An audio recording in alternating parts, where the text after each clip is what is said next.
Meu processo transitou em julgado e agora o INSS veio pedindo a revisão do acórdão. O que é isso? Meu advogado é obrigado a me passar o número do processo? O que é petição de petição? Meu ofício da RPV foi expedido dia 18 de maio de 2023. Será quanto tempo vai demorar para eu conseguir receber? Sejam bem-vindos ao canal, eu sou a Marli. Se você ainda não me conhecia, eu sou advogada. Tem um monte de vídeos aqui para explicar o direito de vocês, para vocês entenderem melhor de forma simples o direito de vocês. Essas são algumas das perguntas que eu vou responder no vídeo de hoje. E no meio das respostas dessas perguntas, pode ser que tenha alguma dúvida sua. Então, se tem, fica até o finalzinho do vídeo para você não perder nada de todos esses assuntos que a gente acabou de mencionar. E se você já tem alguma dúvida, já deixa aqui nos comentários e nos próximos vídeos eu respondo vocês. Mas vamos lá, a primeira pergunta. A primeira pergunta é: boa tarde, doutora, boa tarde, bom dia, boa noite, não sei que hora vocês estão vendo esse vídeo. Meu processo no INSS transitou em julgado. Agora, o INSS pediu revisão no CRPS e está com o conselho prevento. E agora, doutora, como é que vai ficar esse processo? Bem, primeiro eu vou explicar como é que funciona, né, nessa parte aqui, explicar detalhadamente para vocês. No final, a gente conversa um pouquinho a respeito. A revisão do acordo é um incidente que está previsto do regimento interno do Conselho de Recursos da Previdência Social. Ele serve para analisar o recurso que tem algum vício que é insanável ou que não foi sanado no acordo. Quando, por exemplo, o acordo vai contra uma lei, contra o próprio regime interno, ou seja, quando o julgado violar leis ou decretos ou enunciados do próprio Conselho de Recursos da Previdência Social. Então, nestes casos, caberá sim este incidente que é de revisão do acordo. Tanto o INSS quanto o segurado tem direito a utilizar-se dessa revisão. O prazo é decadencial, ou seja, é um prazo de 10 anos para que seja requerida a revisão do acordo. Agora, a minha opinião sobre isso. Se um acórdão transitou em julgado, se já não cabia mais recurso, ao meu ver, essa é a minha opinião, ao meu ver, não deveria caber essa revisão. E por que, doutora, a senhora acha que não deveria caber essa revisão? Porque se tem o prazo para recurso, depois que é proferido um acordo, abre prazo para as partes se manifestarem daquele acordo. Então, se tinha algum vício dentro do acordo,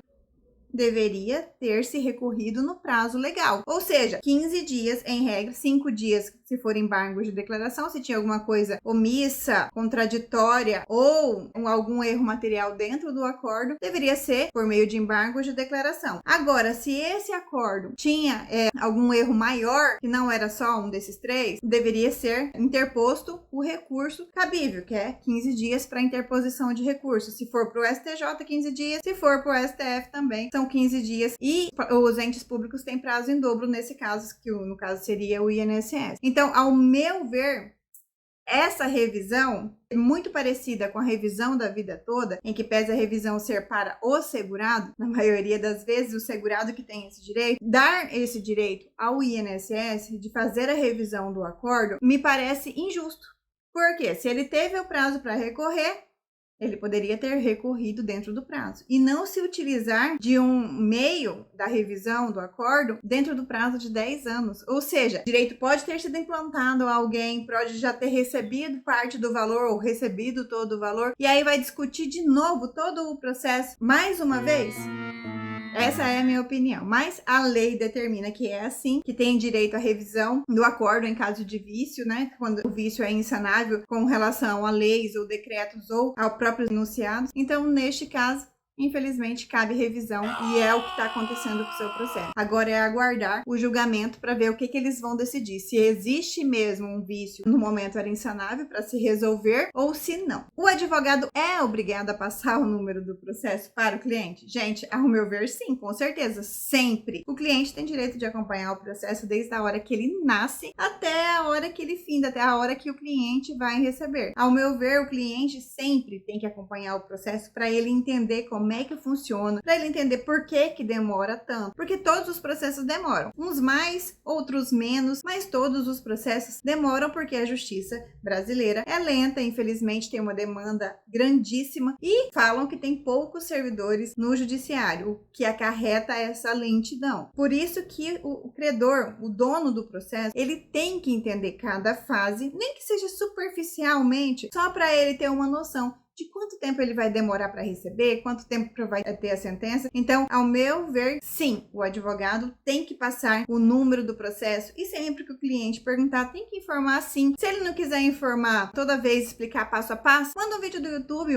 fala pro cliente pesquisar um pouquinho no YouTube, que aqui tem de tudo. E aqui no canal tem explicando desde quando o processo surge até quando ele extingue. Então, fica muito fácil da gente conseguir entender. Aí, se a gente conseguir acompanhar no site como é que tá, em que fase que tá. Então, sim, o advogado é obrigado a dar o número do processo para o cliente acompanhar também e entender melhor. O que é petição de petição? Só vim responder essa pergunta porque tem um monte de perguntas iguais. Eu falei assim, mas será que eles não estão conseguindo entender? Primeiro, petição é quando a gente pede algo para o juiz, seja a parte autora, seja a parte requerida. Petição é o ato de pedir. Eu vou até o juiz e peço alguma coisa, faço requerimento de alguma coisa. Então, petição de petição é o pedido. É só a nomenclatura que está constando lá no site. É uma petição simples, às vezes a gente vai pedir só alguma coisa rapidinha, e aí a gente usa petição de petição, que é o que está lá registrado, tanto no sistema da justiça, como o PJE, o EPROC, então tá lá. Petição de petição é quando a gente faz algum requerimento, algum pedido para o juiz. A quarta e última pergunta é do Vinícius Nunes. Meu precatório, meu ofício de RPV teve data de 18/5/2023. Será quanto tempo demora? Bem, vamos lá. Primeiro a gente vai explicar que 60 dias é o prazo de pagamento que o ente público tem para efetuar o pagamento da RPV. Significa que eu já vou receber nesse valor? Não, mas vamos lá. Se a RPV dele foi expedida dia 18 de maio, começa a contar o prazo do ente público para efetuar o pagamento, prazo de 60 dias, começa a contar a partir do dia 19 de maio. Então, o prazo para efetuar o pagamento é 19 de julho. Por quê? 60 dias corridos. Doutora, mas se são corridos, por que começa a contar do dia 19? Porque a lei determina que o prazo começa a contar no dia seguinte da intimação de pagamento. Então, ele foi intimado para pagar no dia 18 e vai começar a contar os 60 dias dia 19. E aí, dia 19 começa a contar, vence dia 19 de julho. Significa que eu já vou pegar meu dinheiro, já vou receber? Não significa isso. Significa que o ente público tem para comprovar no processo o pagamento até essa data, até 19 de julho. Doutora, e se ele não cumprir esse prazo? Tem a possibilidade de sequestrar o valor na conta desse ente público devedor. Mas para isso, o advogado precisa fazer o requerimento do sequestro. Significa que já feito o requerimento, já vou receber dias depois? Infelizmente, não.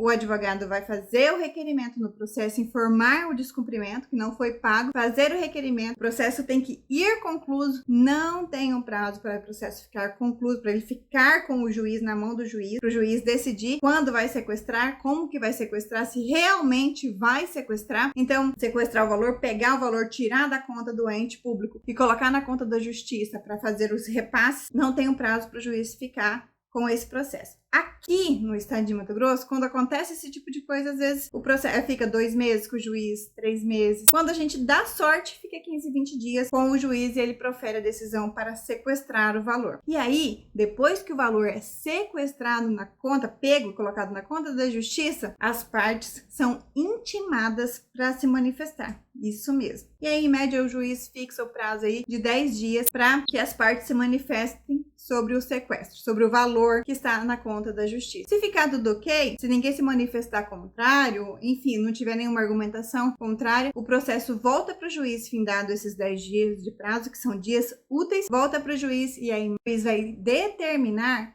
a expedição do alvará se o processo estiver na justiça estadual. Se estiver na Justiça Estadual, vai demorar alguns dias para o juiz proferir a decisão de liberação dos valores para sua conta. Aí a secretaria tem que informar o banco para o banco liberar o dinheiro na sua conta. Agora, se for na Justiça Federal, na Justiça Federal você saca pessoalmente, né? Se o processo estiver tramitando na Justiça Federal, você vai até o banco com seus documentos pessoais, comprovante de endereço e os seus dados bancários, originais e cópias, tá? Para você poder sacar o seu dinheiro. Isso se você não tiver dado os poderes para o seu advogado efetuar o levantamento. Se você tiver dado uma procuração com poderes para ele levantar os seus valores, ele pode levantar e depois fazer o repasse para você. Agora, se você não tiver dado esses poderes e o seu processo estiver na Justiça Federal, você tem que ir pessoalmente fazer o saque.